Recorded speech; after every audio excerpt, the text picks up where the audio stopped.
Okay. Sorry, we are a little late. Why is my screen messed up? Hold on, let me adjust the size of the box. Okay, I think we're good.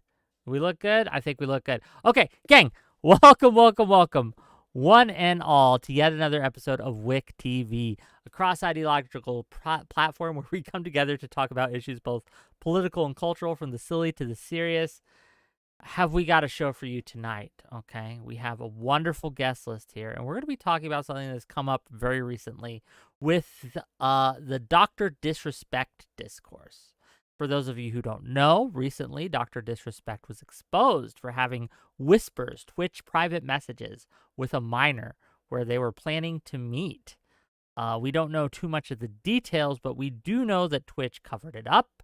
Twitch fired him over this, and he has recently lost a lot of sponsors, and he is rightly persona non grata in a lot of spaces. It does beg the question, to what extent should minors be allowed on social media? Should we place bans on anyone under 18 interacting on social media? If not bans, should we place heavy restrictions? What should those look like? There's a lot of questions to answer, and we got a great panel to answer them. I'm going to toss the mic first and foremost to Lactoid, and then we'll go through. What do you got, Lactoid? Yeah, so I think it's a good thing to limit these fucking kids from being on the internet. I think kids are cringe. I think we should all agree on that. And dealing with them is a headache for all of us. But more importantly, it's a headache for them. The evidence, I have a somewhat empirical opinion on this. I think the evidence demonstrates that social media is not good for the developing minds of young people. And that's just, assuming that they're not exposed to incredibly harmful content or being preyed upon by predators, the kind that Chris Hansen would catch. And when you add that in, there's even more harm, right? Or at least risk of harm to those kids. So yeah, I'm cool with banning social media for kids that are like young kids, maybe under 13 or 14, and then restricting social media away from adults, under 18, between that 14 to 18 age range. I think Ron DeSantis has done a pretty good job at those restrictions in his state. I would like to see more things like that around the whole country. Okay, we'll get into it as we go. Thank you for being here. Really appreciate you. Next up, someone who's, I guess this is your third appearance on my panel. Daniela, what do you have for us? Yes, it is my third appearance, but my first debate. So bear with me as I do this. But my stance on the issue is that I'm opposed to a national ban or a federal ban on children under 18 to not use social media. Although I am willing to concede there are risk factors involved. Obviously, mental health is a major issue with young people. Especially as research demonstrates that frequent use of social media can exacerbate that. However, I think there are certain safeguards that could be put in place to mitigate that without having to ban young people from accessing social media, because there is also research to the contrary suggesting that social media can be beneficial in limited situations. Some solutions that I propose, for instance, would be having more parental involvement, such as perhaps a verification system that requires a parental consent, like a registered phone with parents for kids under 15 or 14, or even 18 in those cases. Also, nationally requiring public schools to prevent usage of social media on school grounds. I think that's very beneficial. Some schools do that. I don't think there's a national um, I don't think there's a national push for that, though. I also would think that perhaps introducing something like COPPA 2.0 would be beneficial. For those that are unfamiliar, COPPA is a Children's Online Privacy Protection Act, which is a reason why a lot of social media services require you to have like age verification, state you're 13 or older. Because that act is put in place to not allow marketing agencies, for instance, to use information against them for marketing purposes without parental consent. I think COPPA 2.0 tries to expand that age or try to increase that age up to 16. I say might as well increase it up to 18. So you require this age verification system to be 18 years or older to use social media. But I don't think having a ban or requiring more verification systems would be beneficial. I think that is ultimately a negative thing, because the question would be, and this is what my question mostly lies, is what the verification system requirement or age verification system requirement would be necessary. Would you want them to put in IDs, birth certificates, facial recognition systems? I think implementing those is a big risk for more data breaches, and that'll just be a glorified surveillance system. So that's, in a nutshell, where I stand on that. Okay, well, thank you for being here, and I'm sure we'll get into it. I see your super chats, $5 from Gelatinous Rube. The only way to protect kids from sexual predators online is to sick violent predators on kids instead. That is certainly an option. I don't know that one we would support here, but thank you for the $5. Last but certainly not least, Dami Lama, what do you have for us? All right, so I am wholly against this morally. I don't think it's feasible. I also think it's taking a job and a duty that is to be put on the parents. It's the parents' responsibility to monitor what our kids are doing, and it is a business's responsibility to make money.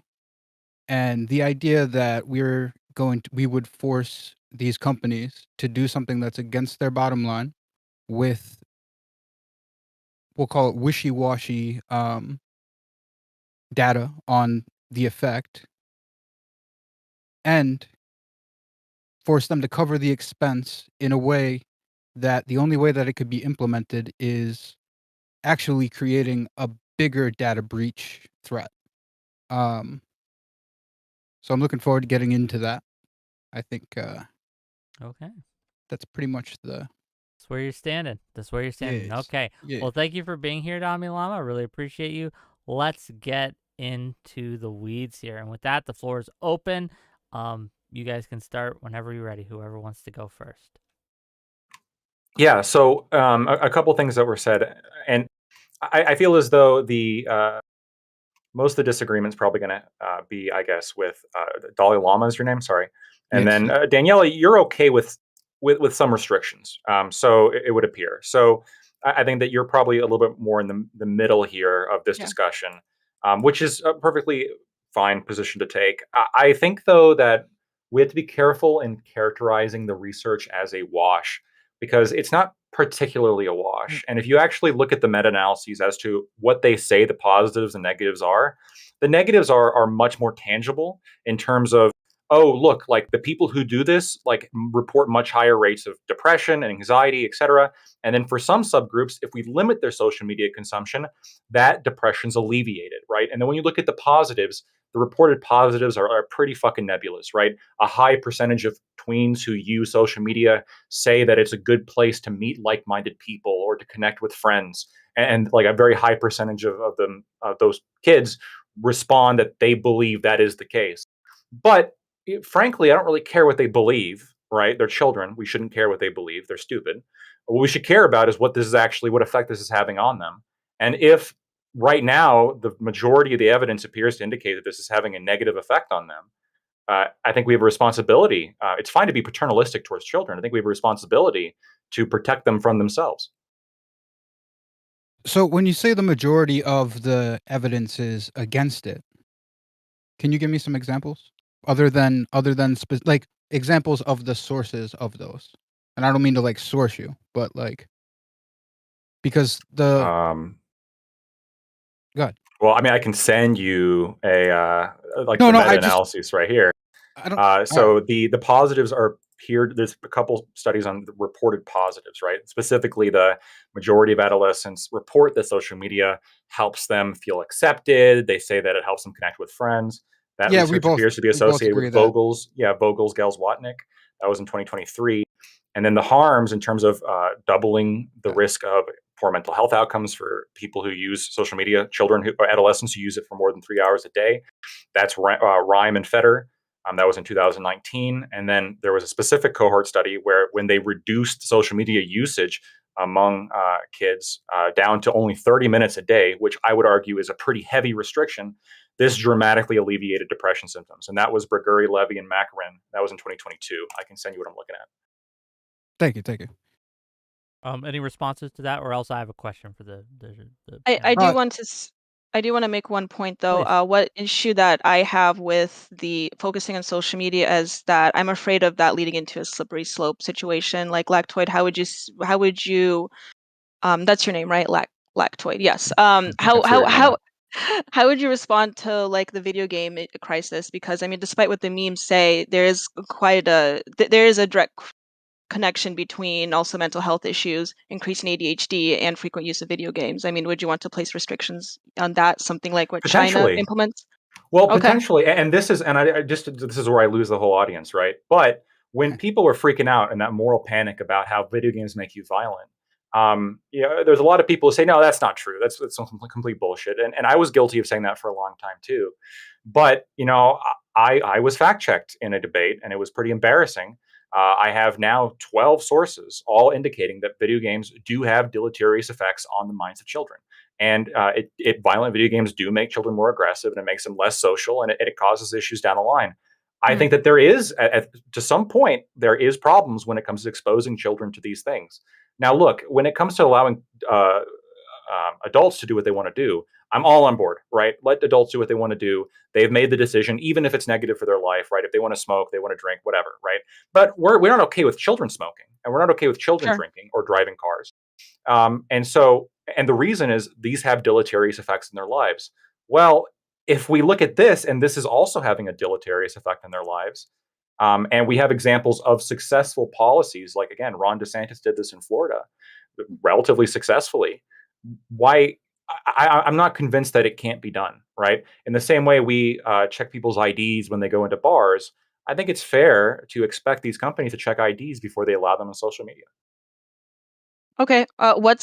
So you would the verification system that you think would be most beneficial would be putting in a government issued ID then as a requirement.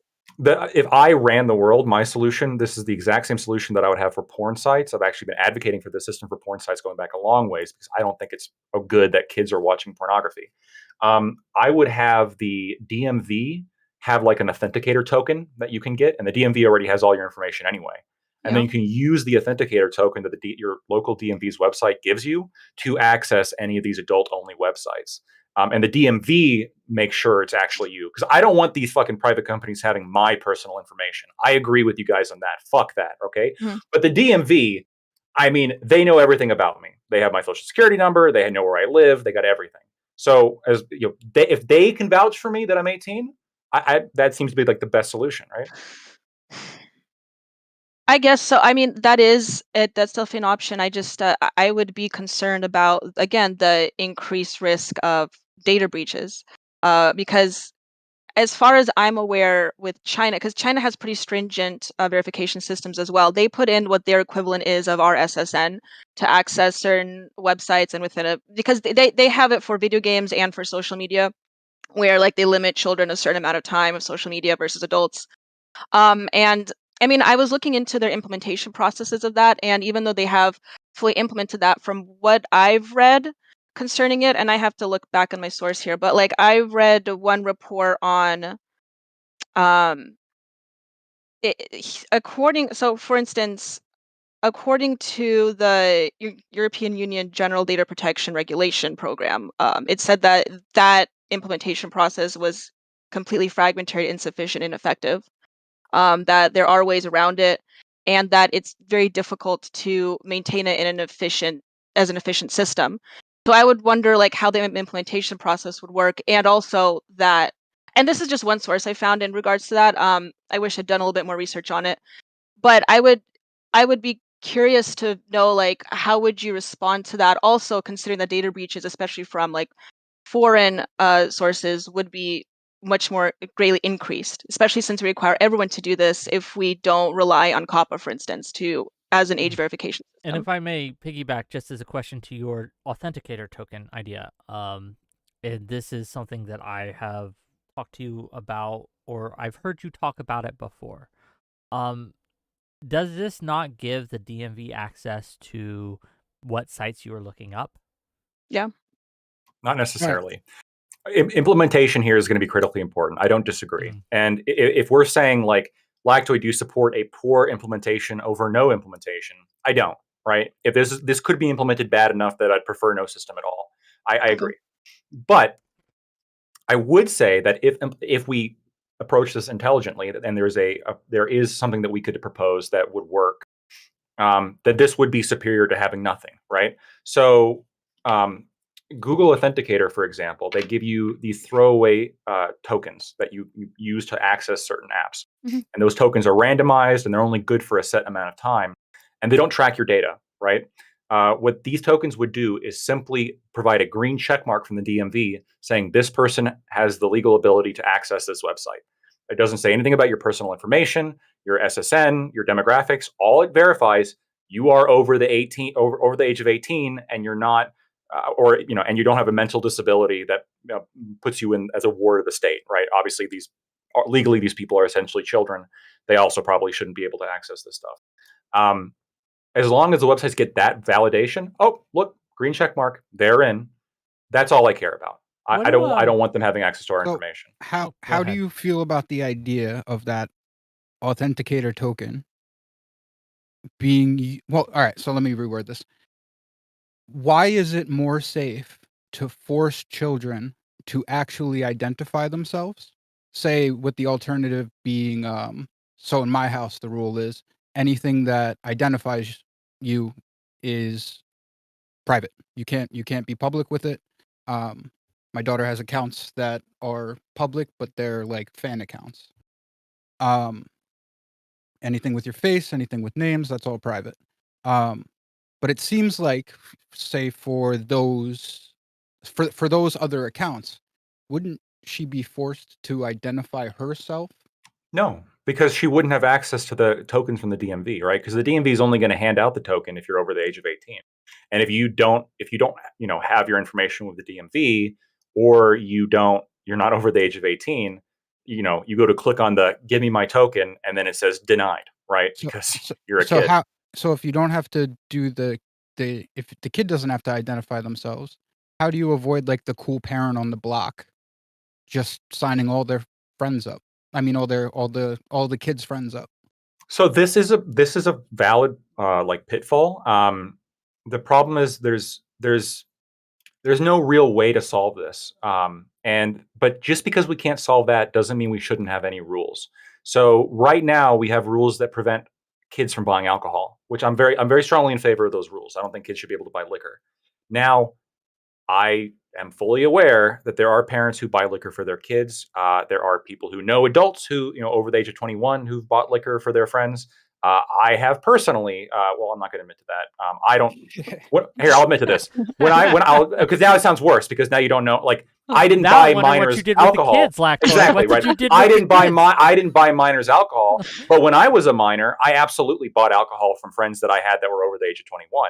That is absolutely the case. Now, was there anything they could do to stop me? No. There's really nothing they could do to stop me. But that doesn't mean we should just get rid of the rule that kids shouldn't be allowed to buy liquor, right? Like we should be putting as many roadblocks and barriers in front of children doing what they're not supposed to do. And some are going to get through, but at least we've made it harder for them. At least we've cut down on the number of kids who are accessing this dangerous material.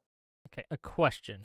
For those people, parents who actually say, you know what, the government, I don't want you messing with my family's life, right? I want to make the decisions for my kids. Would you be okay with a system that allows parents to kind of sign a waiver or something, or basically waive this requirement and allow their kids access at younger ages? So maybe they think, for whatever reason, right or wrong, yeah, well, my 15-year-old doesn't have any real life friends, and I want them to make internet friends, so I want to make sure that they have some access to, right, something. So they like, I want them to be able to use Twitter. I want them to be able to go on Twitch. I want them to be able to do all these things. Would you support a parent being able to choose for themselves and for their own family what to allow their kids access to or not?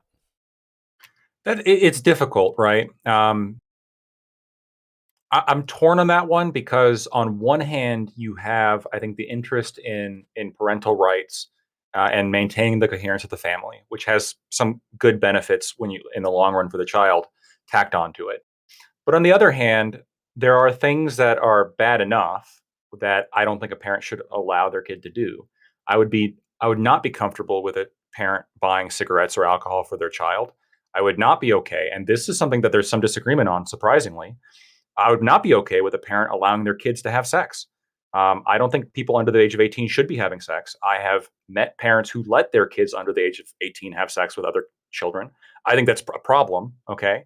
But in this regard, I guess the question is, you know, is social media so harmful as to be comparable with these things that I think are harmful enough to justify, removing this from the providence of parental decision? And I'm torn on that one. I'll be honest. I'm a little bit torn on that one. Um, I'm leaning towards no. I'm leaning towards no. I don't think I'm going to really punish parents all that much if they happen to do it, but I'm not cool with it being an open policy that you can just sign off on your kid. I don't know. Like Wick, you would agree that kids should not be accessing porn sites At all. even with their parental, yeah, even Exactly, with their yeah. parents' permission. No, I agree. Right. 100%. Absolutely. Right. And so the question is just social media with all the research we have about it being like fucked up for kids. Does this fall in that bucket or not? But Right. there's so, and I know we're missing Janice, right? So I'm gonna jump in a little bit. The issue is that there are some people, children, who live in abusive homes, and the only avenue they have is social media. In fact, the only way that some of them even know they're being abused is through interactions in social media, talking to friends and realizing, hey, not everyone's daddies visits them at night, right? Like not this doesn't always happen, right? So I do worry about that being an unintended side effect of further restricting access to social media to minors, because it does give access to information for better or worse, right? Yeah, look, there's no way I could honestly deny that that could happen, right? It absolutely, whenever you deny any, I mean, on porn sites there are math, lessons. Technically, could there be some kid that could benefit from that? And now you're denying that. You're right, it's possible. In this case, probably a larger demographic in this case of kids, could get some benefit that are not getting that benefit. But when it comes to policy decisions, I think we have to make this policy decision, especially when we're talking about children, off of, like, generally speaking, what is the best for children. And right now, I'm sorry, we have an epidemic of mental health issues among minors, right? This is like the one thing that we're just getting worse and worse on with time. We're getting better technologically. We're getting better in terms of income, most measurements of quality of life, but people are just depressed. Rates of depression have gone up, rates of anxiety has gone up, rates of suicide have gone up. And all this is stemming from around 2014 when you see the major spikes. What happened around 2014? The mass introduction of social media, right? Around this time, this is when you start seeing the graphs skyrocket in terms of mental health problems. I think that this is proving to be a bigger issue than really anything else. And not particularly nearly as big of an issue just numbers wise, but I think there probably are a larger amount of minors that are violated by being on the internet, by adults predating upon them, than minors finding out that they are the victims of predation by their own parents or something along these lines, right? I mean, Well, we've all watched Chris Hansen, right? I mean, are these fucking people are crazy. are you saying that you think that it's possible that there's more kids on the internet that find their abuser on the internet than in their life? Not specifically that.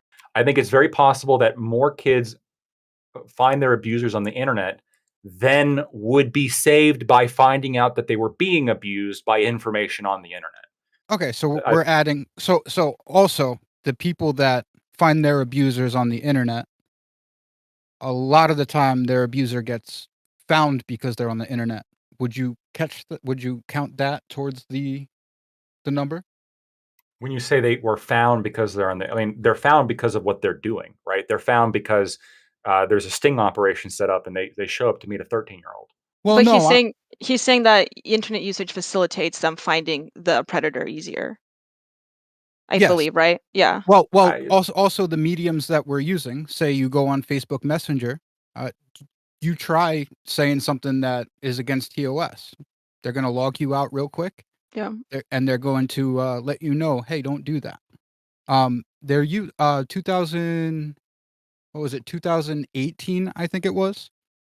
There was I'll call it an epidemic of I got to be careful with my words. Child abuse materials on Facebook. It was running rampant on Facebook, and it turned out they cranked out an algorithm and automated the process of finding out, classifying, finding out, and reporting that material. So there's a lot of benefits. And I would say if you find your abuser online. Can I interrogate that for a minute, Dami? Sure. How does allowing minors access to Facebook or other social media sites make any difference in what you just said? No. My question, the point of my question was, if more, I was asking him because he said, what did you say? You said more people I would suspect abused online than. I would suspect more people find their abusers online than children who are saved by finding out that what's happening to them is abuse by information online. Yes. So the point of that was, holy shit. Cat. I don't know either.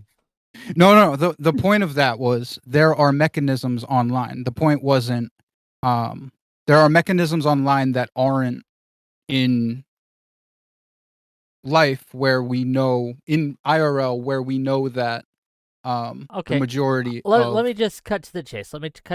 This is for you, you Dami, and you Daniela.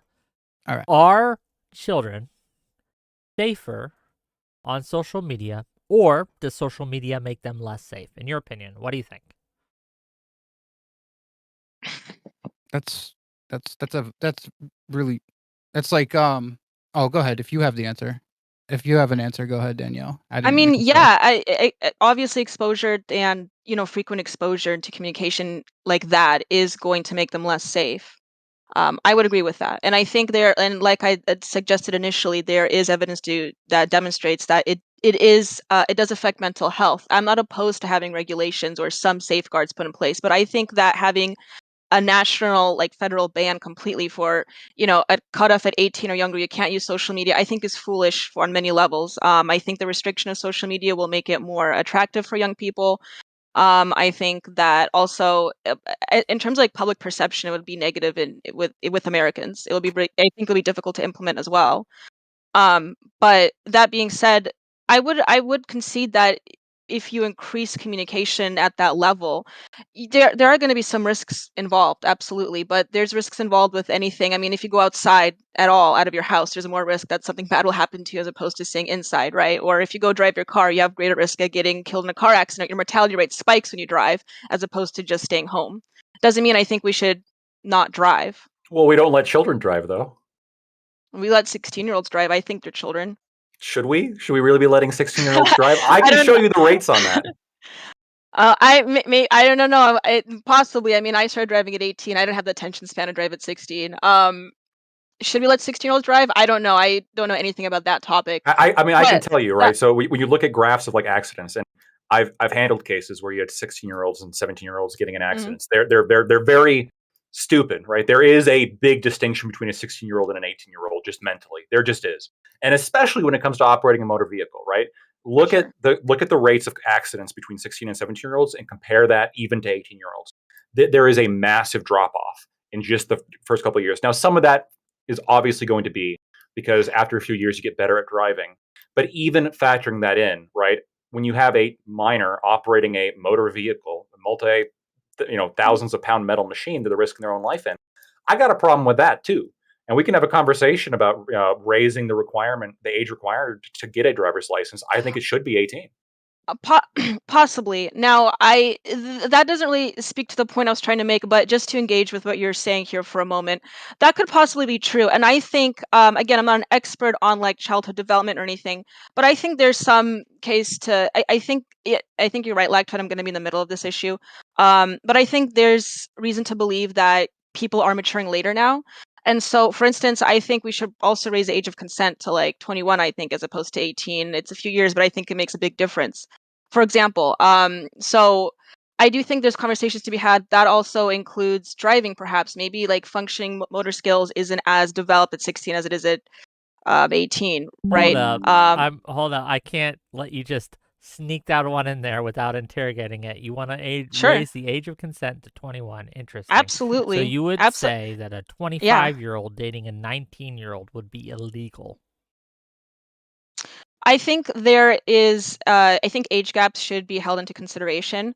I think when there is a significant age gap, that's more. So a 30 that, and a 19-year-old, no go. No, I don't No think so. go? Again, I think, is 21 a perfect age? No, I don't think age of consent is, you can put it at a perfect age. I think a 25 and a 19-year-old is fine. But you also consider the age gap, right? We have similar laws presently with like 16, 18, right? With age gap laws, I believe. If I'm correct, isn't like Romeo and because Juliet? they considered them children, right? Because that's what age of consent also means, right? Are you legally an adult? Mhm. Are we saying that an 18-year-old couldn't serve in the military? Are we saying an 18-year-old couldn't buy a house or rent a Vote. home or vote? Yes, there's a lot. Yeah, if I can't, someone should not be able to vote if I can't legally fuck them. Okay, that's where I draw the line. Ridiculous. Yeah, no, I agree with that. I mean, does anyone here disagree with me that people are developing later presently than they did like maybe a few generations ago? I What do you don't mean by know enough. developing? Yeah, I don't know enough about that to say. Look, So- it's not unheard of. Like there are countries that have it at 21. I'm not necessarily opposed to it, right? If we raise the voting age, like the overall adult age of 21, you have a strong argument. I think that anywhere between 18 and 21 is probably justifiable. But Sure. I mean, like when we're talking below 18, this is, I think, clearly now we're in the realm of these people. Their frontal lobes are as thin as paper, right? They're complete idiots, and they don't know what's best for them. All right, so I have a question. Okay. Lactoid, do you believe that the solution to the holy shit, the token solution would be a better solution for the problem that we're looking to solve than something more along the lines of arming parents to be more informed about the issues that we have and giving them the ability to say, okay, I'm going to take control. I'm going to get a net nanny. I'm going to make the rules in my own house. Yeah, I think that you could do both in the sense of you could arm parents with the education of like, hey, look out for these problems. Like, I think it'd be fine to tell parents to look out for the symptoms of alcohol abuse, right? Because there are kids under the age of 18 who abuse alcohol. But I also think there's a role for the government here as well in protecting minors because, I had parents that were good parents. I still got away with a lot. And my parents were good parents. There's a lot of kids who have either no parents or shit parents that do not stop them from doing anything wrong, and they fuck up their lives because they're kids and they're dumb. The issue with the alcohol comparing to this, when I said it was a wash, when I said it was, what I meant was it was wishy-washy. I didn't mean it was a wash. But the jury's still out on it. Can we agree on that? So the evidence I've seen thus far is it's good enough for me to take action, right? Sure, you can always get better and better evidence, but when I'm seeing a very strong correlation with depression and anxiety, which we're having a major problem with, and this is arising around the time of the rise of social media, and we have evidence that when we cut off the social media use or reduce it dramatically from like 3 hours a day to 30 minutes, right? You get a major drop in depression. Like, Yeah, this is all but causative at this point, right? This is very strong evidence that, this is stronger evidence than cigarettes cause lung cancer, at least the beginning of the cigarette regulations. And that was enough evidence for me. At the beginning. Okay. So the problem with all but causative is we're talking about removing autonomy from the businesses. We're talking about cutting into their bottom line. Does that matter to you, Dami?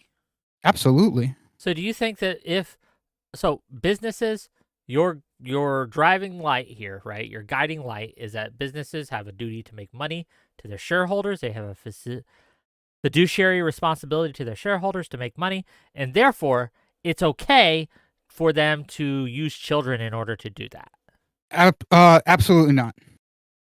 It's okay for them to not have to take the expense of the millions of dollars that they would have to put in to implement the infrastructure required to verify every single person's at least status of being a minor or not a minor for every user that they have, and at the expense of, say, cutting their user base. So you don't think I don't think that's Twitch- their responsibility. You don't I think think if there's a problem, that the parents are the ones with that duty. so? You think Twitch? We're on Twitch right now. Sure. Let's use Twitch as an example. You don't think Twitch has a responsibility to put in proper age verification procedures so that its user base, who are children, can't say, for example, gift subs to a streamer? No. Okay, so I think that's my job as a parent to say, I am in charge of what my kids are doing on their devices that I buy on my internet. So you think, yeah, I get you. But do you think that someone like a parent, right, who doesn't give a shit, right? They don't care. They're checked out, right? They're daddy rich bucks, right? Or maybe their kid's 16, they have a job at McDonald's, they make some minimum wage job. They get like I don't know, a thousand a month. I'm not sure how much, right? And then you have streamers online targeting minors, okay, appealing to minors with their Minecraft streams and all that, and maybe scantily clad hot tub streams with video games and stuff. And they are specifically appealing to younger audiences in order to part their money from them in a parasocial way. You think Twitch bears no responsibility Not at all. in that? Okay, interesting. No, because my proposed solution to this problem is arming the parents with the information they need to be more media literate and more capable of guiding their children through navigating these kinds of things. Because if we raise a kid to be 18 years old and they haven't learned, there's people on the internet that are going to try to take your money. But they're not 18, they're 16, they're 14, they're 15. Yeah. They gotta learn though, Wick. They gotta learn. $10 by $10 the most speaking of getting money. The most important. Speaking of getting money, and I'll let you Oh, finish. yes. $10 from Psychonaut to say, this guy just said that a strip club shouldn't age check. It's on the parents. Respond. No, a strip club has actual, possibly alcohol, but actual regulated things. We're talking about implementing regulations. Wait, what's the difference between like going to a strip club and seeing titties and going to a website and seeing titties? Well, you're walking into a building that is designated for titties. If you want to talk about, you're going to a website that's designated for titties. No, we're talking about Twitch. There is a lot of titties on Twitch. There's certain channels that are dedicated to titties, right? Yeah. Sure. So you go to a specific website, right? A specific URL Link that your has favorites, titties, chat. Link your right? favorites. And then like, so does it like this would be like going into a mall that had a strip club in it? Like, you would be okay for saying, hey, no minors into the strip club part? Well, this is more like going into a mall where some people take their shirt off. Yeah, I wouldn't want kids to be in this mall. Because a strip club, what you have is an establishment built to be nude. Right, but there's websites and there's websites entirely dedicated to much more than just nudity. Yeah, but we're talking about social media. Well, there's Twitch again. Like Twitch has some stuff that's like overtly sexual. Well, yeah, you can go to school and find something overtly sexual. I would not be okay with overtly sexual things in a school. Yeah, but would you say kids aren't allowed to go to school? No, I would ban the sexual thing in the school. I would say no sexual stuff in school. That sounds like a more reasonable solution than banning the kids from the school, right? Well, yeah, because kids have to go to school. They don't have to go to a strip club, and they don't have to go to a website or a Twitch channel that has sexual shit on it, right? They don't have to do that. Yeah, but we found a solution that doesn't remove the freedoms, right? Whose freedoms? the parents' freedoms to make the decisions if they have some kind of if you want somebody to come You think watch. parents should be able to send their kids to strip clubs? No, but like I said, that's different. This isn't an establishment that is dedicated to tickle bitties.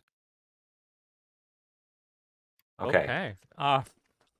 You have any you don't- input, Daniela? Any thoughts? You don't see the difference between an establishment that's dedicated? No. I think there's one is like a tangible place that's been around for longer, so there's more like rules on it that just like hereditary rules, or vestiges of days past. And we're dealing with a somewhat new circumstance here of titties on the internet, right? Because the internet is relatively new, right? Looking at the history of all this shit. Or the titties on the internet aren't new. Well, no, it's new in the sense that the internet's relatively new compared to like strip clubs, right? And I think that we failed in regulating children from being able to access things on the internet that children really shouldn't be accessing it.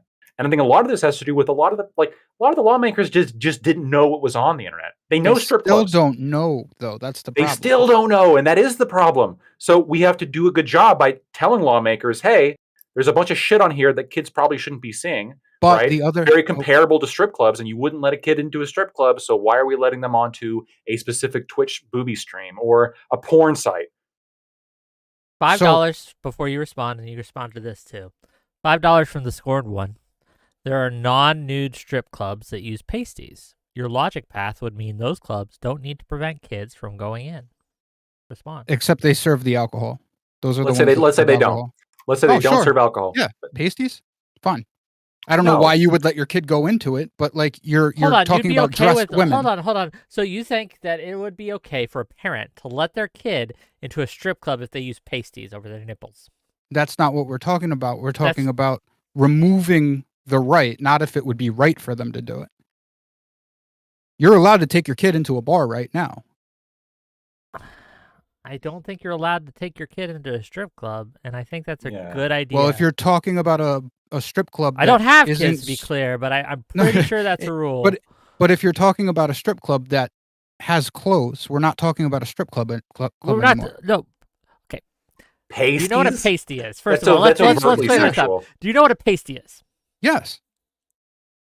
Okay.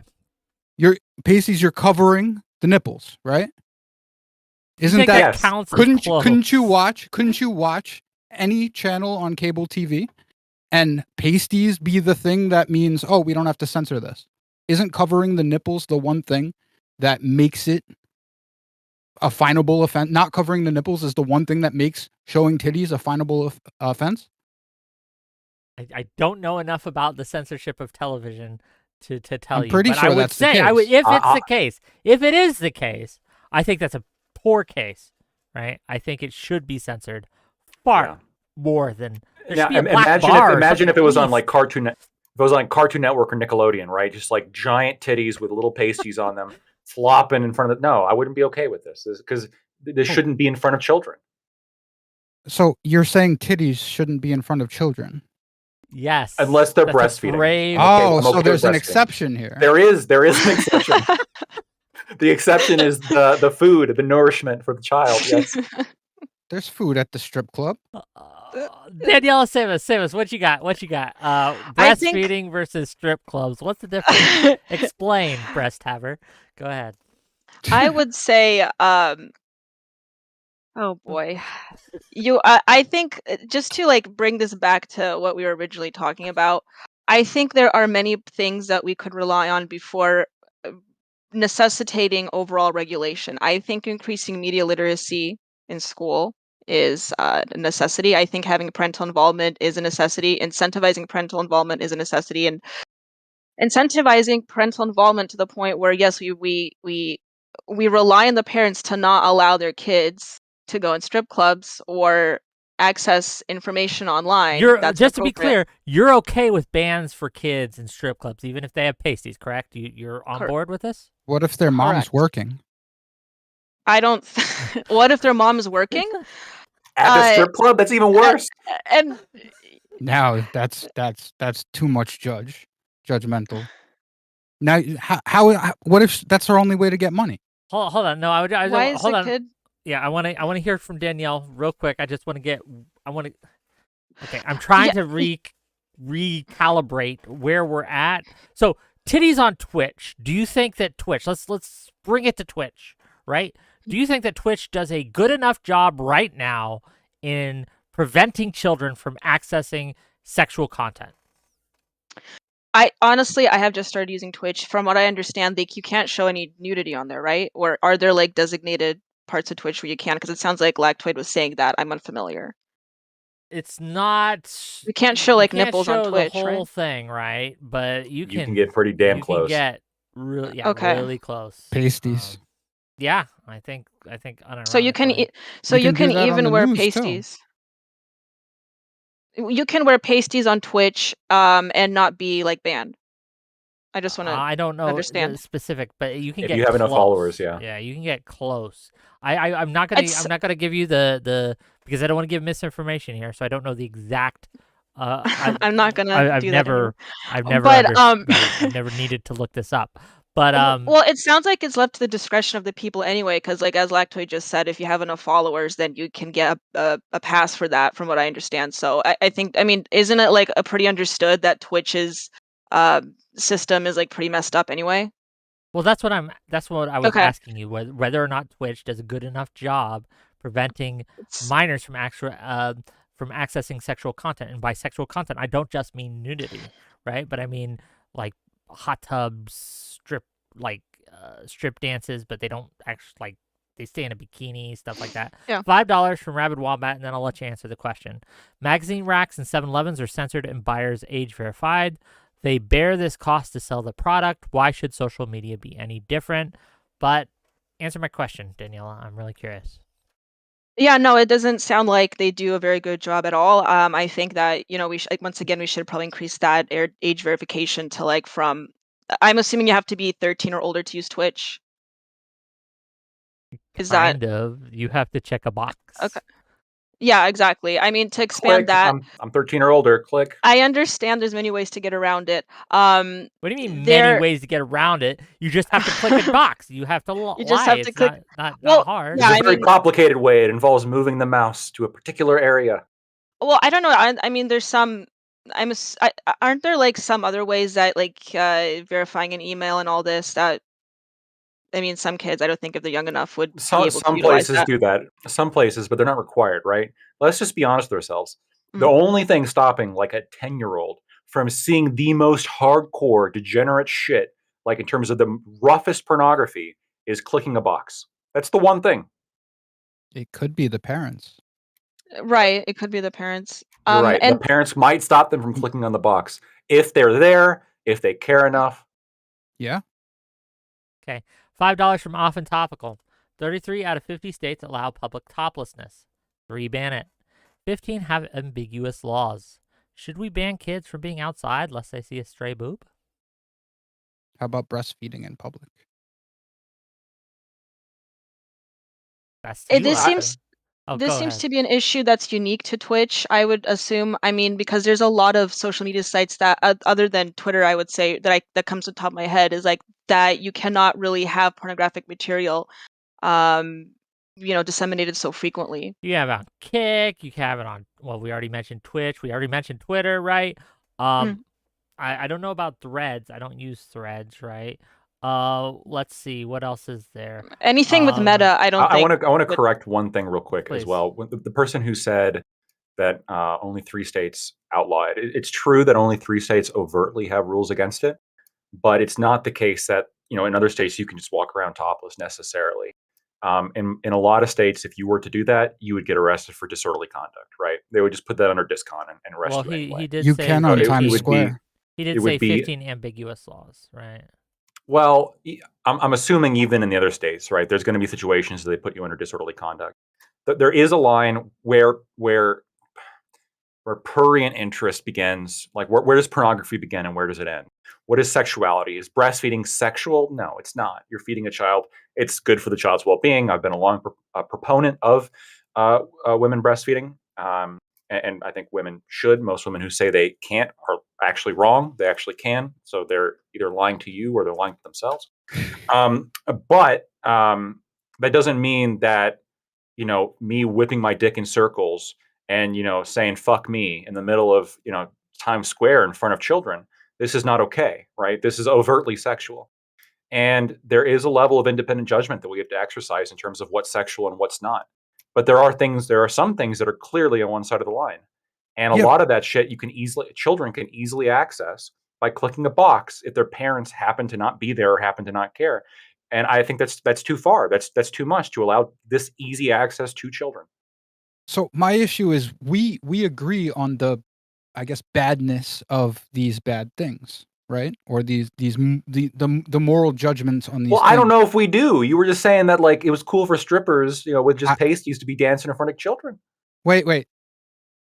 Sorry. You wouldn't stop parents from sending their kids to the strip club that has strippers dancing with pasties. No, wait. Let me clarify that. Please. Wouldn't make a universal law that said we're gonna because there's I wouldn't make a universal law that says that we're gonna regulate that.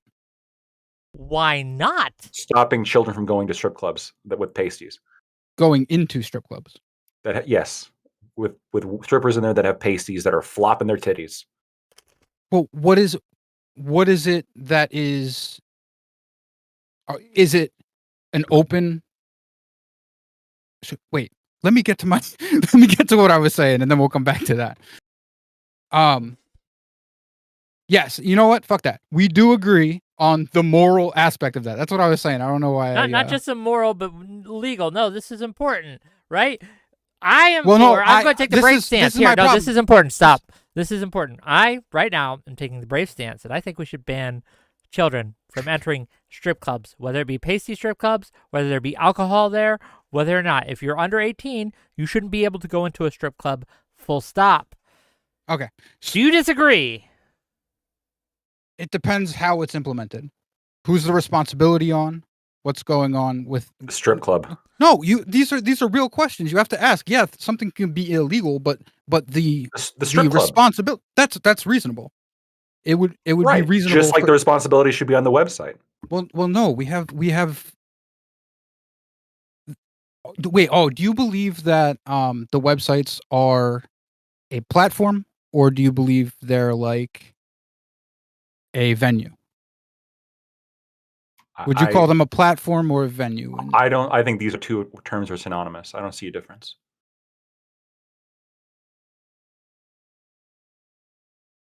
Okay, so, well, you got me there. So, what was I saying? Oh, okay. So my biggest issue is the responsibility.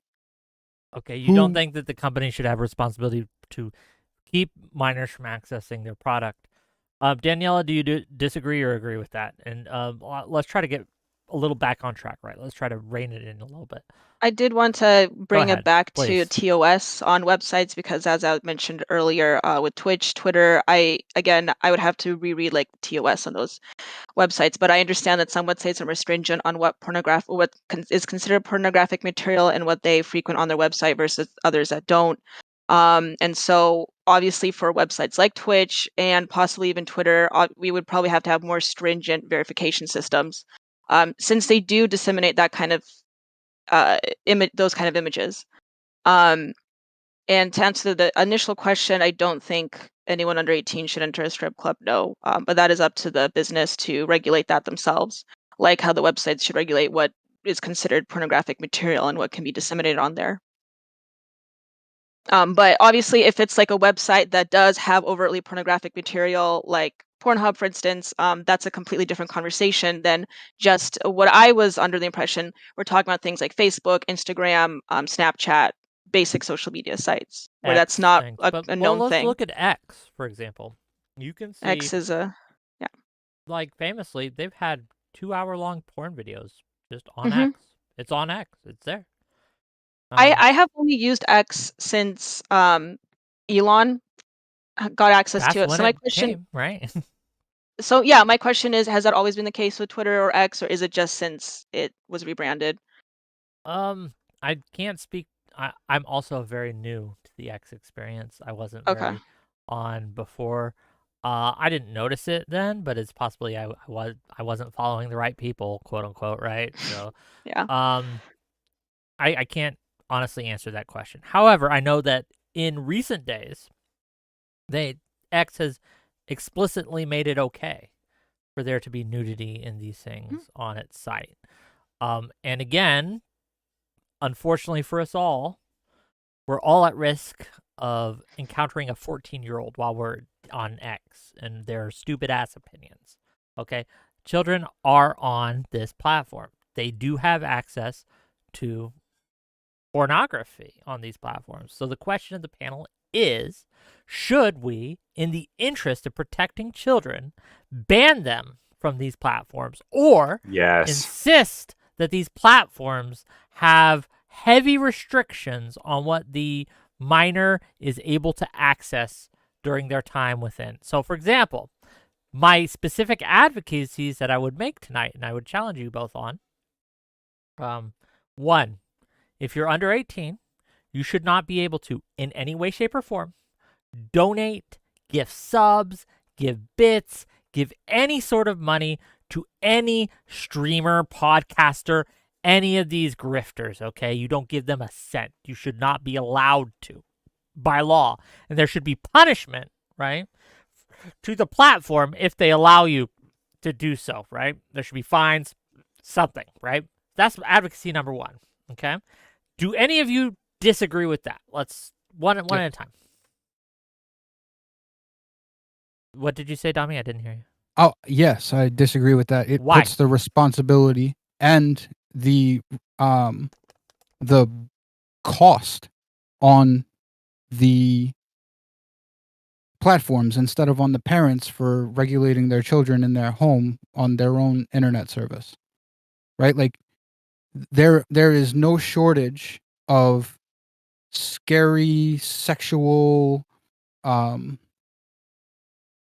scary or sexual or bad or dangerous things in this world, and it's the parents' job to monitor and make sure we're keeping our kids safe, we're teaching them to be responsible, and it's the business, like I said it earlier, you didn't like it, but it's the business's job to make money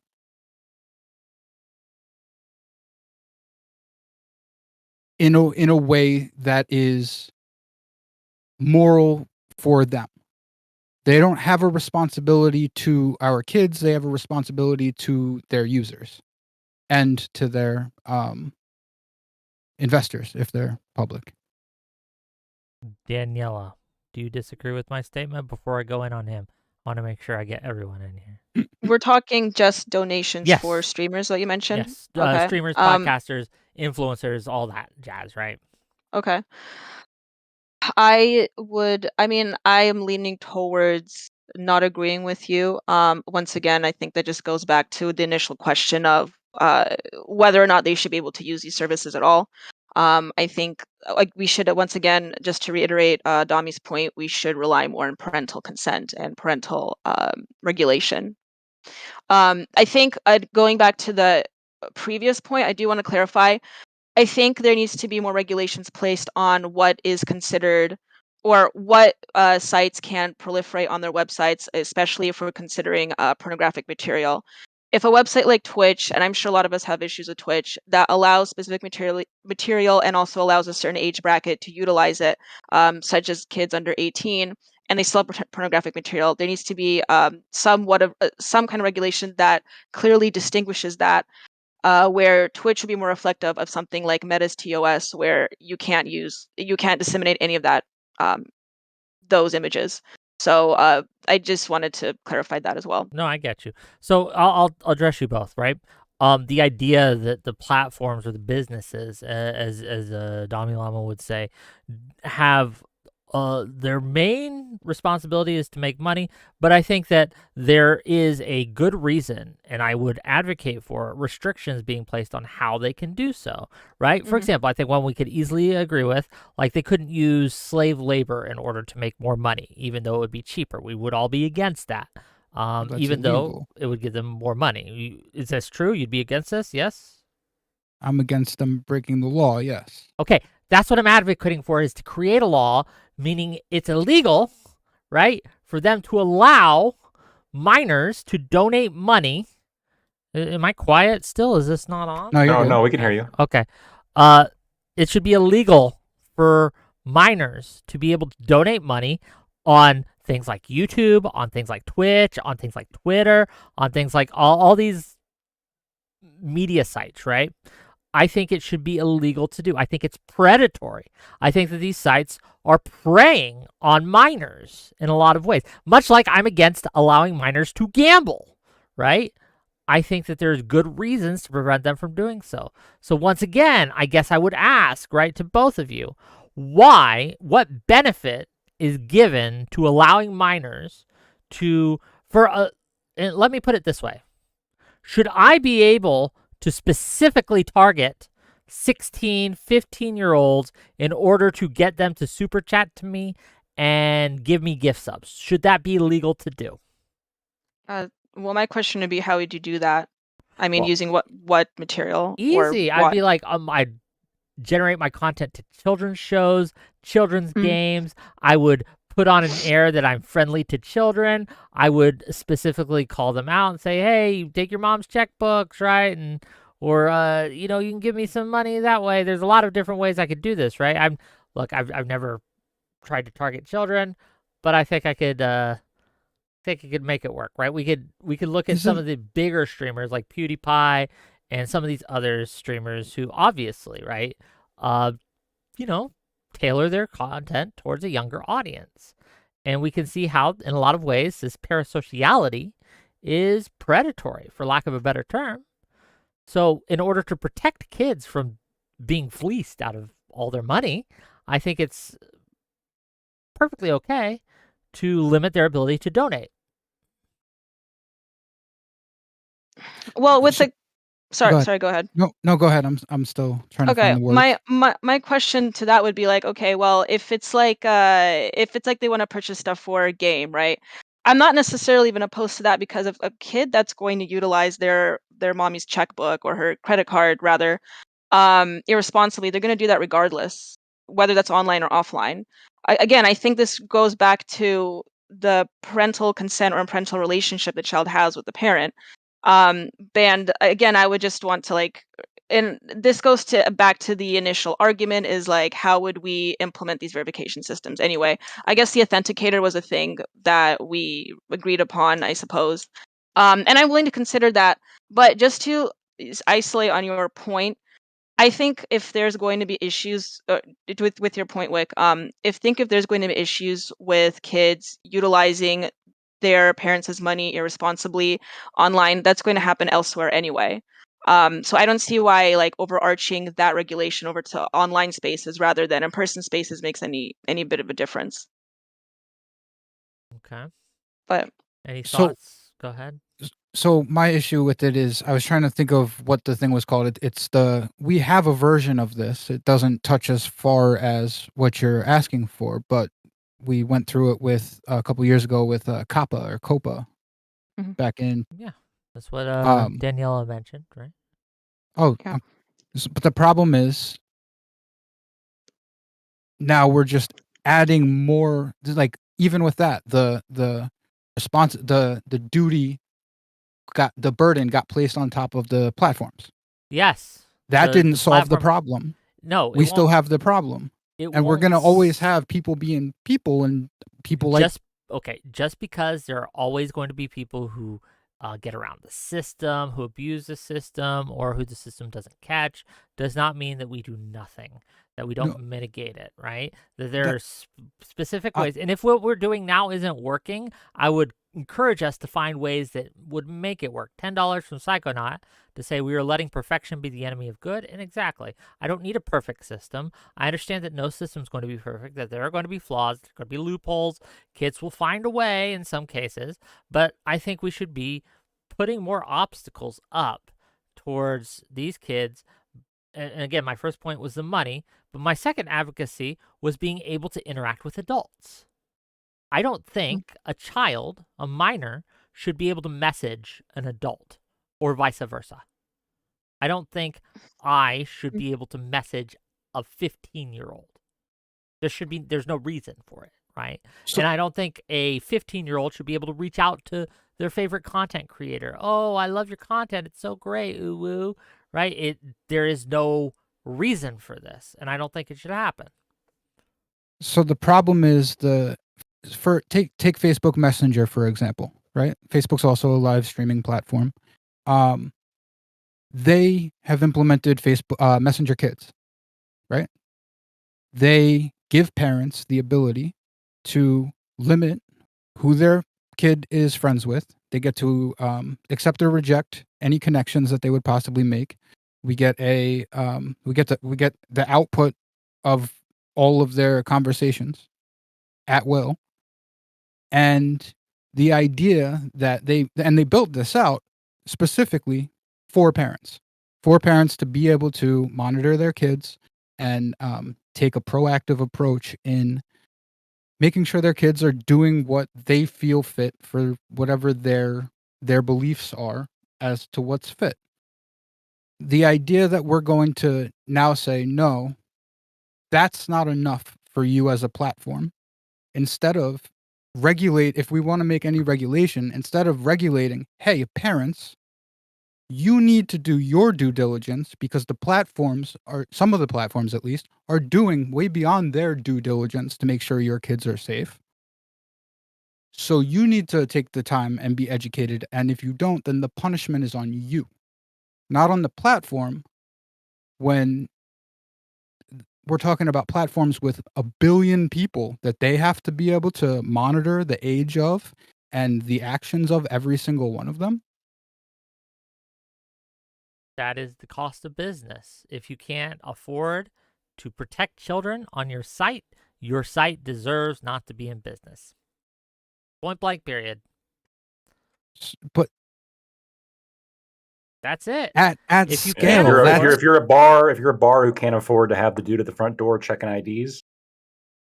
No, what we're talking about at scale, 1 billion users on your user base. We're talking about making sure nothing happens in a country the size of like India. We don't need there to be nothing happen. What we need are policies and procedures in place that mitigates these things to keep them from happening in the first place. And we know it's not going to be perfect, but as long as the site can demonstrate that they followed their approved procedures and policies, right, then I think that they're free of any liability here, right? I think that the key is finding procedures and policies and implementing them in such a way that it can be done on scale. And I think we can.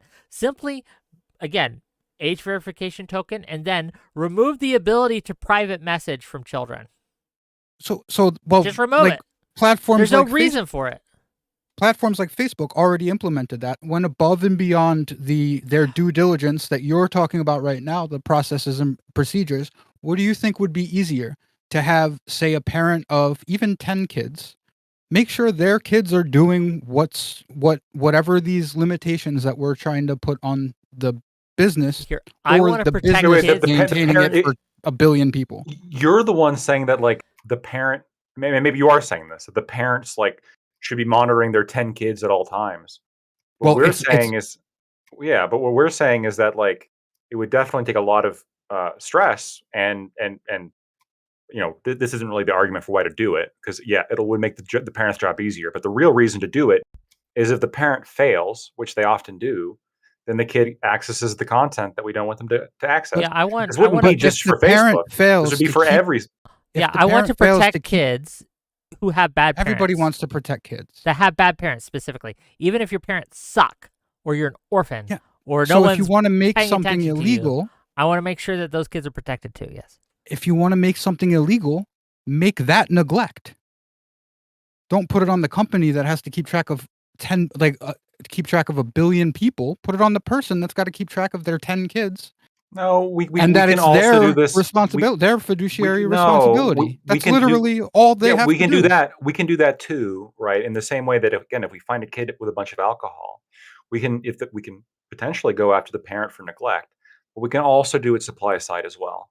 If you sell alcohol to a minor, you get in trouble. If There you is a create major alcohol fine. that down the line of the supply chain gets sold to children, do you get held responsible for that?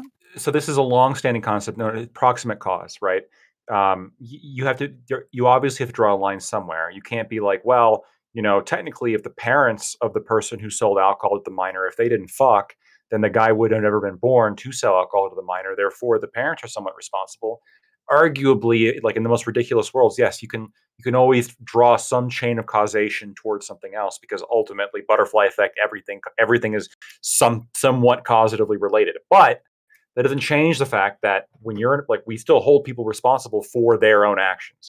And when you People. have, people, and these businesses are organizations of people, and legally they are entities very much like people. And Do you when you put forward a policy of, I'm going to sell alcohol to minors, and you have a clerk giving alcohol to minors, this is a problem. Like, I would want them to be prevented from selling the alcohol to minors. The manufacturers don't know that the alcohol is going to be sold to a minor. But we're not talking about the clerk of the store. We're talking about the landlord of the store. This is a fair point. Perhaps we could make it the pot. Like, if you direct this to happen, then you should be held responsible. If you don't take If steps you direct necessary it to to prevent happen, it, yeah, if you direct it to that I happen, can agree with. or if you don't take obvious steps, like tell your employee, don't sell alcohol to minors. But yeah, if you tell your employee to not sell alcohol to minors and he does it anyway, at that point it's probably on the store clerk, right? At What that if point, we you probably go after him. what if you tell your algorithm that is very effective at chasing down and identifying these kind of things? Would that be them fulfilling their due diligence in your eyes? Potentially, we would put a requirement on like what kind of system that they need, and if they get the system, yeah, some people might get past it, but as long as the system is put forward in good faith, I would agree with not holding them responsible at that point. Right? They complied with the law. So how would you avoid with that? How would you avoid creating a bigger moat for businesses, or does that not matter? Which is totally A valid. bigger what? A bigger so like Facebook right now can spend $1 billion on AI to monitor this kind of thing. We're not. So let me be clear. So an age gate. I'm not convinced, and maybe this is way fucking off base because I'm not a website engineer. I'm not convinced that putting in an age gate in which you need to put in a token to access the website, I'm not convinced that this is that expensive of an endeavor. Okay, so this is literally my whole problem with this is the idea of implementation. The idea that you're going to have the DMV do this and provide a token that stays anonymous while managing to keep the name of the child and The children don't get a token because the DMV won't give it to them. So then you're just pretty much effectively having a box just attached to the parent to No, any adult's name. the child can't get into the website. Well, they can if somebody with a token lets them in. Yes, and a kid who takes their parent's ID might be able to buy alcohol. Yeah, but like, what happens if they? Wait, no, but that doesn't solve the problem, though. But it does. It puts another barrier for children getting the shit we don't want them to get. How? So with that, are you thinking of that being implemented nationwide? Sure. How when the DMVs are statewide? It would be your local DMV. You'd get the token from your local DMV, the one that has your information anyway. But how would you have? Who would pay for this? And how would they implement that statewide? Like, for example, It like would be some federal grant to all the DMVs, design this system, all the DMVs do it, and now everybody has a DMV access to the DMV system. Or you have one system that like you develop and then you give it to all the DMVs. Right? This is not a problem, right? And how would that be implemented on the platform side? Would that be would that be covered by the government? The government would pay for the implementation of that on the servers? No, the servers. Why would this require new servers? You're just literally putting an age. If you're talking about something at scale for 1 billion people, yeah, for an age, and you have to age gate every single person for 1 billion people. You don't think you're going to need to spin up a server? if we're talking about a website or a service that has over 1 billion users, they can afford a server. If we're talking about a little small business that can't afford a server, well, now we're not talking about 1 billion users anymore. Now we're talking about a very small number of users. Which brings us back to, why are we making the platform pay? In the same way we make the bar pay for their own bouncers. In the same way we It's make not a law that the bar has to have bouncers. Bars have to check ID. Yes. No, you can. The illegal thing doesn't happen when the kid walks into the bar. The reason why there's bouncers at a bar is to keep the kid from getting accidentally served. So Pretty that's sure minors can't go into bars. That's a very wishy-washy rule. There are some like under some circumstances they can, under other circumstances they can't. But regardless, we are still making the bartender spend time, and they're paid by the hour. We're still making the bartender spend time verifying people's identities. Does that cost the business some money? For sure.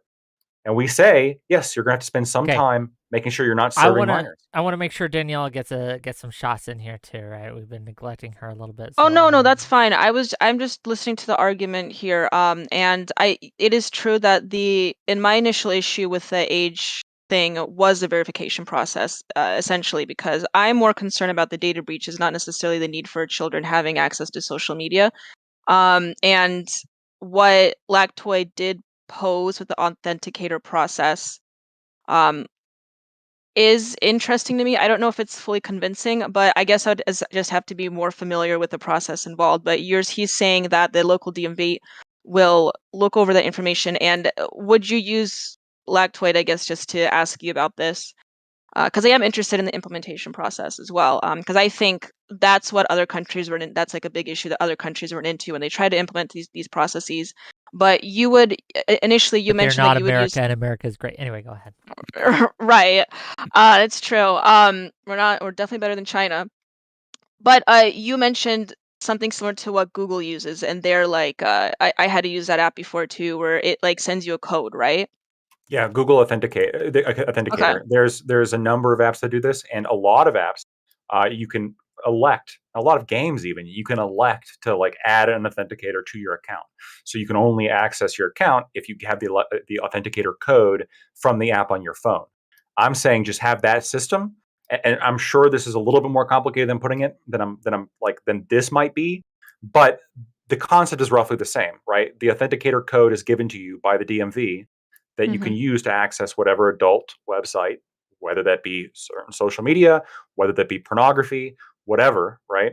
You can use to access that stuff, and it prevents kids from accessing it. My question for you is, let's say the implementation works. Are you on board then? I did want to ask, when you say adult site, does that cover like any social media website? And it'd be like Facebook, Instagram, everything. I mean, so for the ones you listed, yes, I would put that. Yes. Okay. Now, what I would be open though, let's say a company was to make a social media site specifically dedicated to children, and it had I know it sounds crazy, but like let's say they did that and they could prove to me that they took sufficient like safeguards in place where it's like, yeah, you guys really did think of everything. This is probably a fine place for kids to be. Like it automatically limits them to 30 minutes a day. It makes sure there's no adults on the site. Like there could be a circumstance that maybe I'd make an exception. Yeah, that second bit that you just said, make sure there's no adults on the site, is what worries me.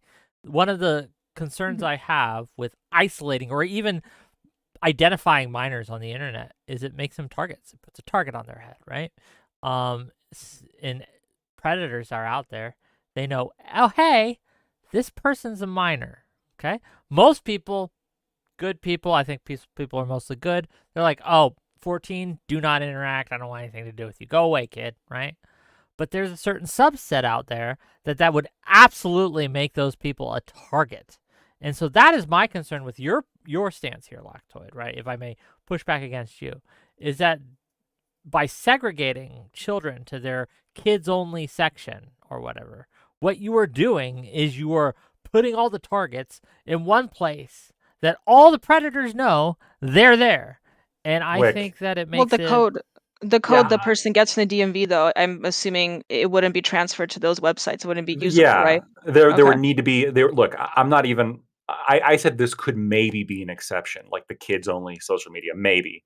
And they would need to prove to me that like this is not going to be an issue, because I also sympathize with that issue that you just presented. You like any company that did this and they want like an exception, like, oh, we should let like you should allow children to be on our website.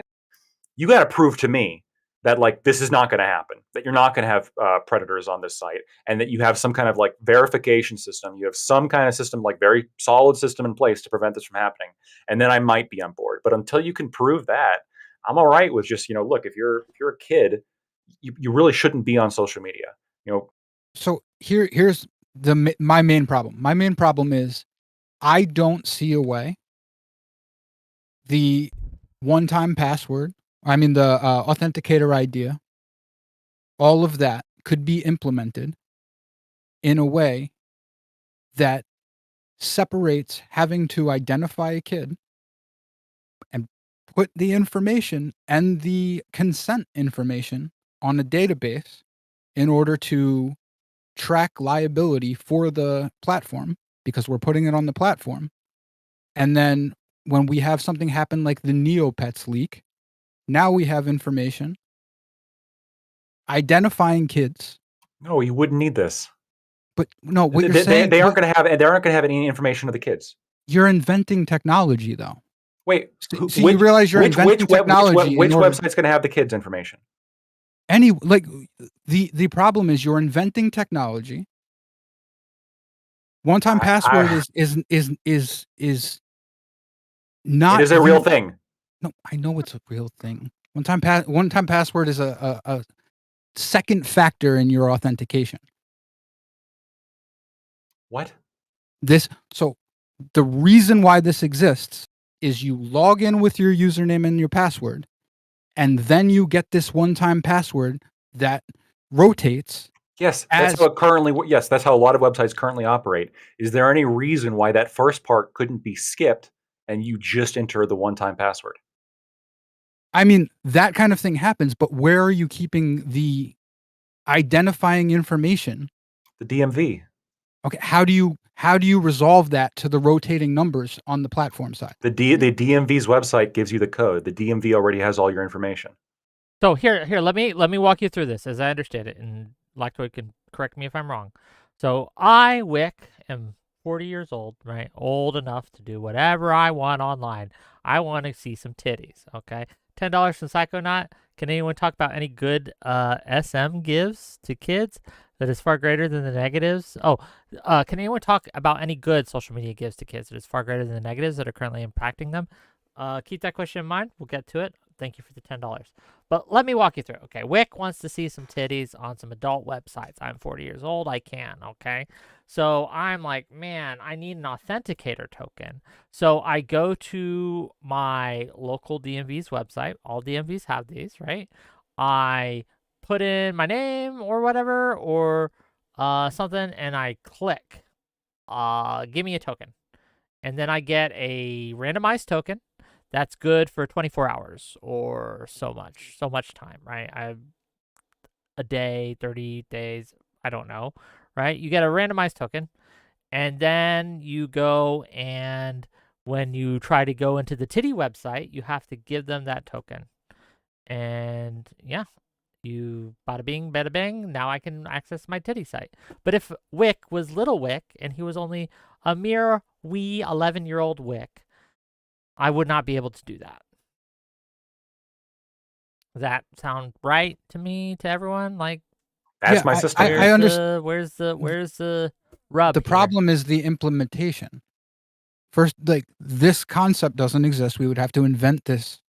What do you mean? We would have to have this all the time on like Twitch. When I log into Twitch, right, it asks me for an authenticator token, right, which I have to get, and it's good for 30 days. This already is something I do.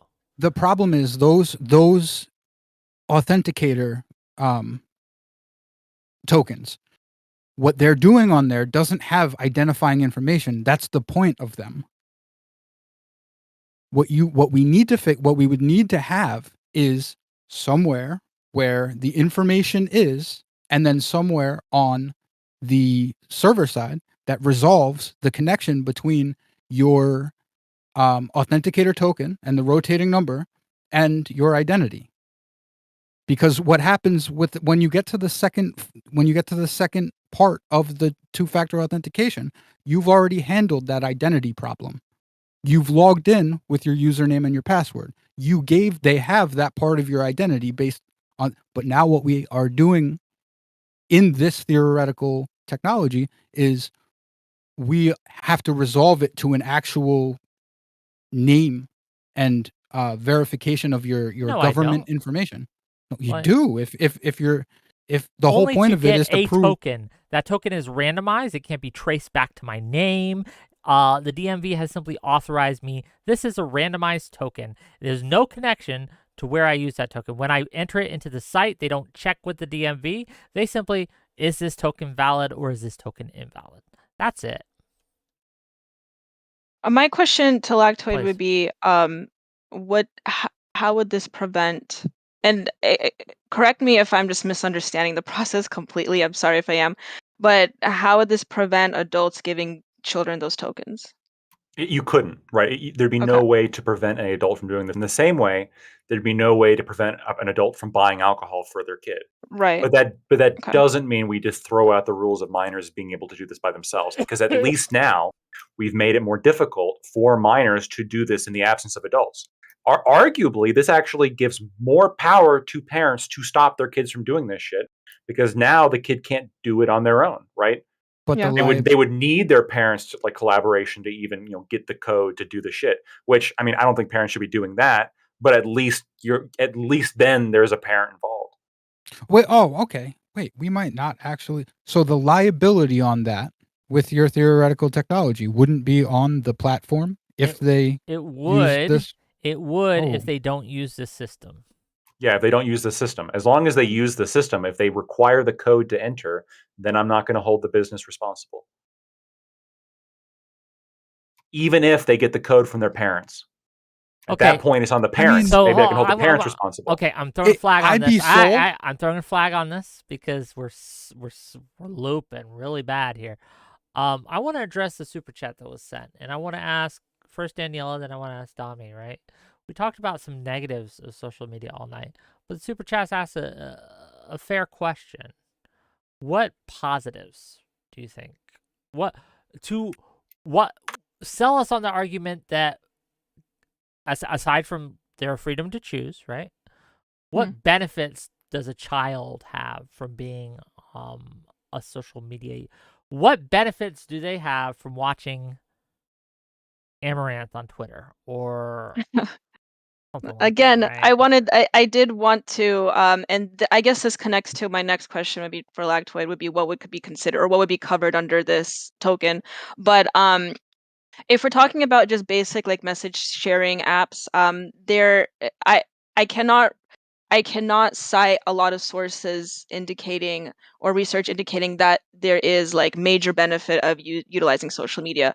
But there are some articles that I've read last night that did show that there are minor psychological benefits in having social media. And Lactoid did mention this initially at the beginning of the debate, where finding like-minded people, connecting with friend groups, especially, or in some instances, if you come from an abusive household, it also can be very much helpful to have social media sites as well. So there are benefits involved. In fact, also video games. I've read a report that suggested. I couldn't tell you the source on the top of my head right now, but I do recall reading a report also that said that 40 minutes a day of video games actually increased cognitive ability. Past a certain point, it actually showed the opposite.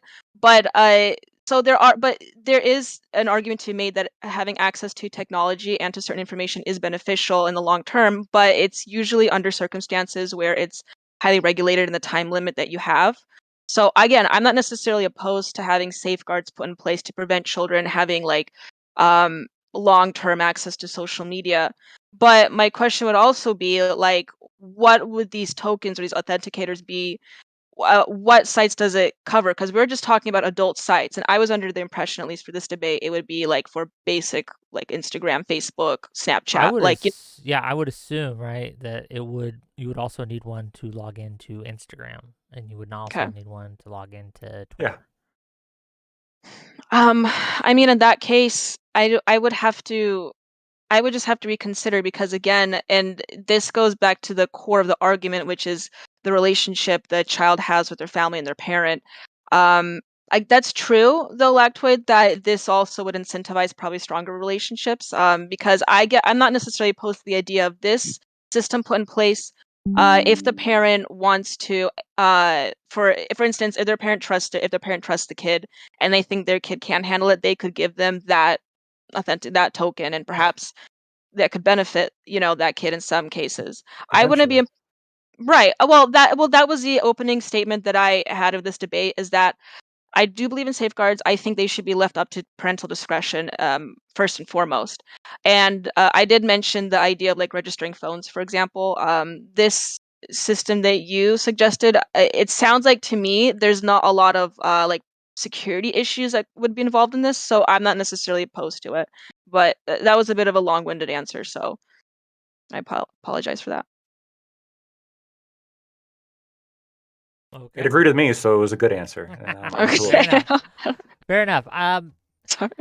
I guess to Lactoid then, right? Just to kind of pick on you a little bit here, right? Do you not think that it sets so for my business, I make my money from social media, right? I did not grow up with social media, but I grew up with the proto social media they had, like forums and AOL chat rooms and things like that. So I learned, right, from an early age how to navigate these spaces and things like that. Do you not think that it sets our children back by not allowing them to grow up learning how to utilize, navigate, and deal with these spaces in a competitive way? Because if we ban it for our children and then Canada, those fuckers, okay, Canada doesn't. And the Canadians, they develop all the best memes because all their kids, right, have grown up in the trenches of Twitter and things like that, and being able to access these things. Don't you think that puts America at a disadvantage? And why do you hate America? Well, Wick, I don't know how this would affect the quality of our memes. Okay, of our meme supply, our M1 meme supply. It could negatively affect it. I don't know. It could improve it, right? Because if you don't have children making memes and you don't have children like upvoting memes, maybe actually good memes might overtake the shit memes, right? You know, have you seen the memes these children are doing? You I might have think, oh, not. it's different, right? I don't Skibbity watch what toilet. It might children just do be on like social another media. thing. Do you, sir? I don't look. I want to be. I don't want to be anywhere near a child. Okay, they're evil people. They're barely people. They're not really people. I think when you become 18, like you just like turn it like a light comes on in your head, and now all of a sudden you're a real person.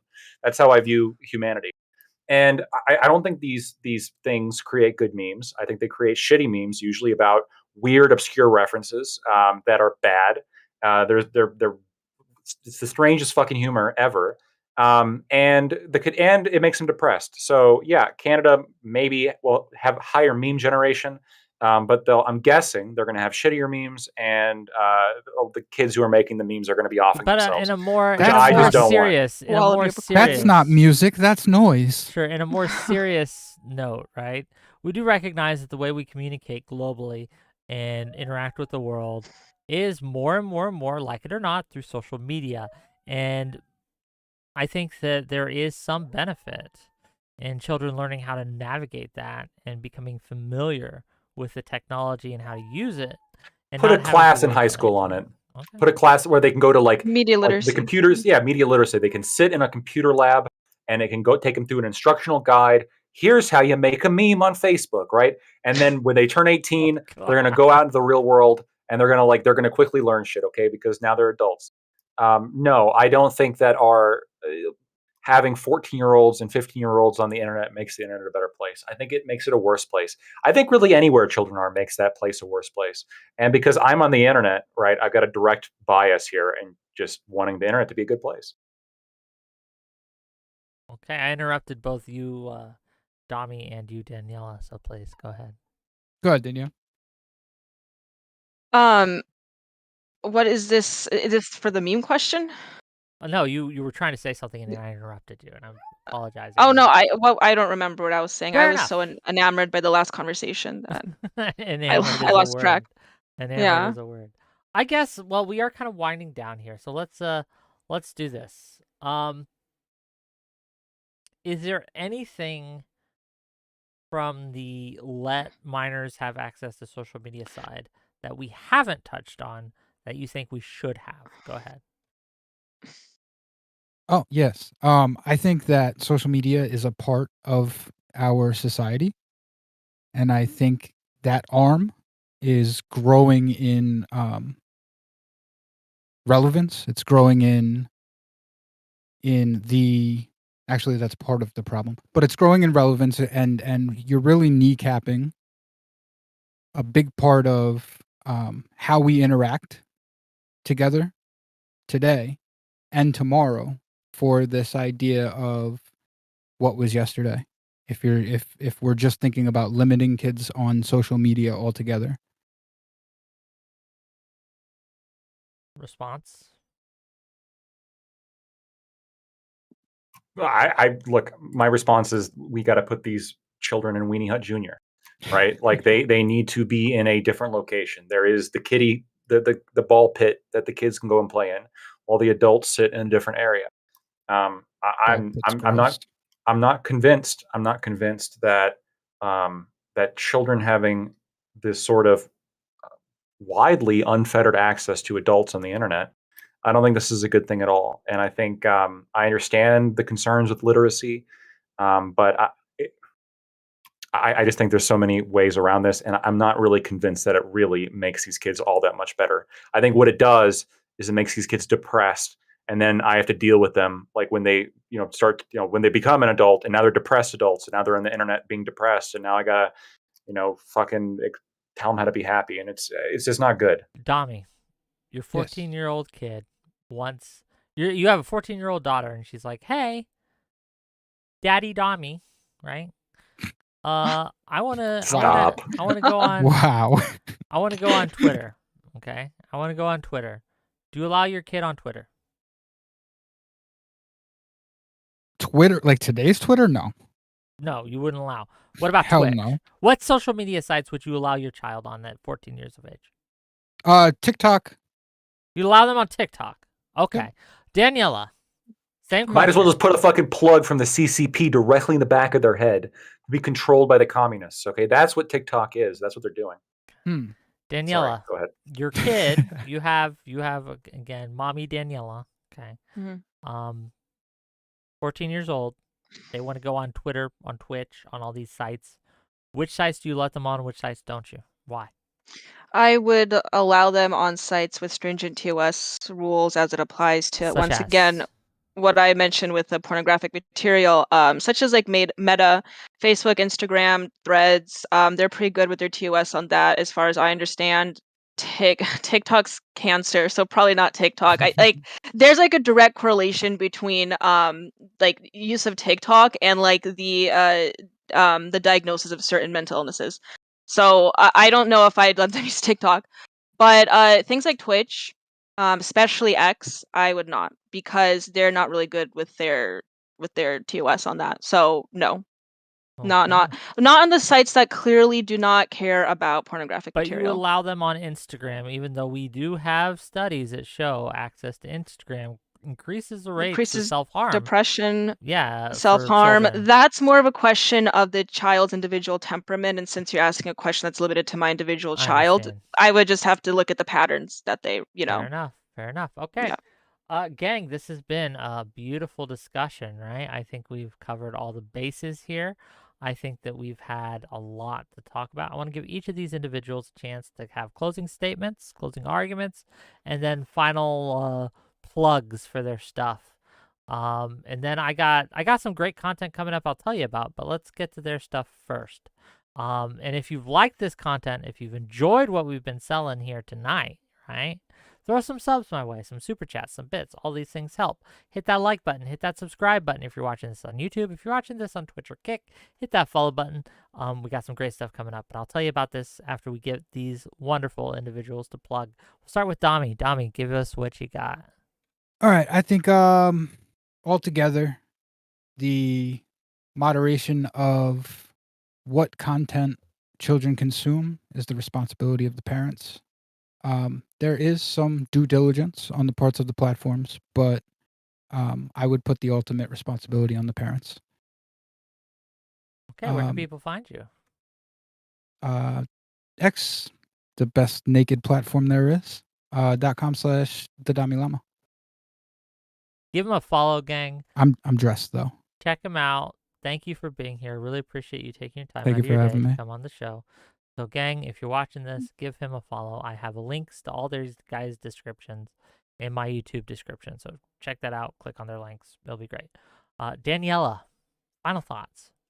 Yeah, so this initially goes to my point, which I opened up with, and also to reiterate Dami's point, is that it's all about the relationship the child has with their parent, and parental discretion is. And this is what I opened up with, and I feel like this is what I'm ending with. That parental discretion is very much necessary in this process. I feel like in this dialectic, I did come to a bit of an agreement with Lactoid actually, because I did not consider the authenticator process. Once again, breach of data was my primary concern. So since that is kind of a way around that, I am willing to consider that option. I'm still not convinced, though, that preventing access to websites with stringent TOS laws like meta platforms would necessarily need to be covered under that. But perhaps we could utilize that process for more pornographic sites, especially for straight up porn sites as well. That probably would be more beneficial for American society right now, honestly. But even so, even if we do implement this process, it would still require, I think, a decent relationship or a positive relationship with the parents, regardless, because that way the parent could possibly consider that their child should have more access to social media if we were to apply that the authenticator process to utilizing all social media sites. So it could be up to the parents' decision anyway. So I'm willing to concede that he did propose a good point on that. But at the end of the day, I think parental discretion is at the crux of this issue. And that's what I opened up with, and that's what I close with. So that's pretty much my stance on the issue. Where can people find you? You can find me on most social media platforms just under my name, Daniela Pensac, except Twitch. On Twitch, I just recently made it. It's Dialectic Piglet. That's the name you can find me at. Otherwise, Daniela Pensac on X and everywhere else, basically. Check her out, gang. Really appreciate you being here. I hope you enjoyed your first debate on the Wick TV show, so thank you. Give her a follow, gang. She deserves it, putting up with us. Last, but certainly not least, Lactoid. Yeah, so you can find me at Lactoid TV on Twitch, Twitter, and YouTube. I'm still going to call it Twitter. I'm sorry, X is a dumb name. Wick, I'm going to spend my closing answering the question that you had asked the other two panelists here as to essentially, essentially how would you parent your child? And I've thought about this, right? Not only would my child not have any social media at all, but my child is going to wake up early every day. They're going to study an hour of theory, right? Either Milton Friedman, Ayn Rand, something for 1 hour every single day. They're going to do firearms training for at least 2 hours. They're going to be doing physical education in addition to whatever homeschooling routine that I'm going to develop for them. It's going to educate them on what they need to know. And this is going to be the most intelligent, physically fit, happy super soldiers that I'm going to use for my own private army for libertarianism. This is directly contrary to the CCP's interest with TikTok and the other organizations that control social media that is poisoning the minds of our children. We need to fight back. This is the only way to fight back. Thank you. Where can people find you? Lactoid TV, Twitch, Twitter, YouTube. Gang, it has been a show. We might have a show tomorrow. We might not. It's really up in the air. It depends on if people can make it. Two of my community members wanted to debate on Israel-Palestine, and they've been arguing enough in my Discord that I thought, you know what, I'll host it if they show up. Thursday is the 4th of July, the most important day in all of the universe that you should be celebrating, and I'm going to be celebrating, right? So I'm going to be loving America in my own way, okay? And I hope you love America. Whether you live in America or not, everyone should love America and celebrate 4th of July. USA, USA, it is the best. USA from sea to shining sea, meaning across the globe, global hegemony, superpower forever, okay? That's what we're doing Friday. Thursday, I should say. Friday, on the 5th, we're going to have Adam Mockler, and we're going to be taking Collins. He unfortunately wasn't able to make our debate show. Sad. But he's going to make it up to me by co-hosting my call-in show on Friday at 6 p.m. Eastern. So tune in for that. And then the big one, gang. This is the one you want to tune in for. This is the one I worked my ass off, right? With in conjunction with Brianna Wu, who helped me out a lot, right? To set up. We're going to have Joe Walsh, former Illinois congressman. Okay. We're going to have Cenk Uygur of the Young Turks. Okay.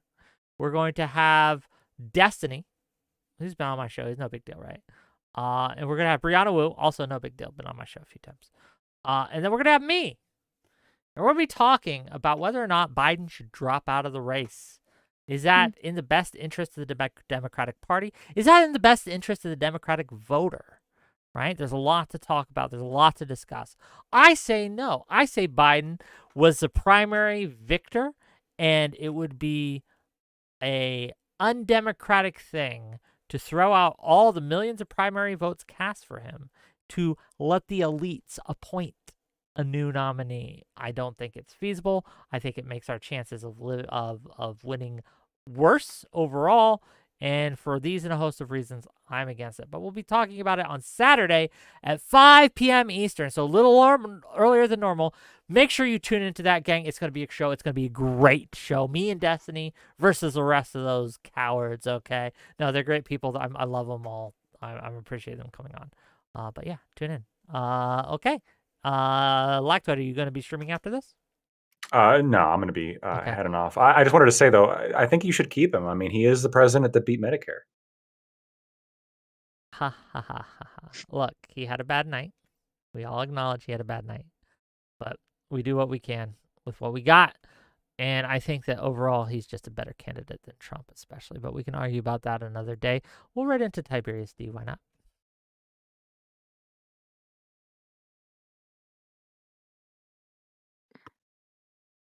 Wait, bye-bye, everyone. Bye-bye. Bye-bye. Bye-bye. See you guys tomorrow. Maybe. Maybe not. I don't know. Okay, and we are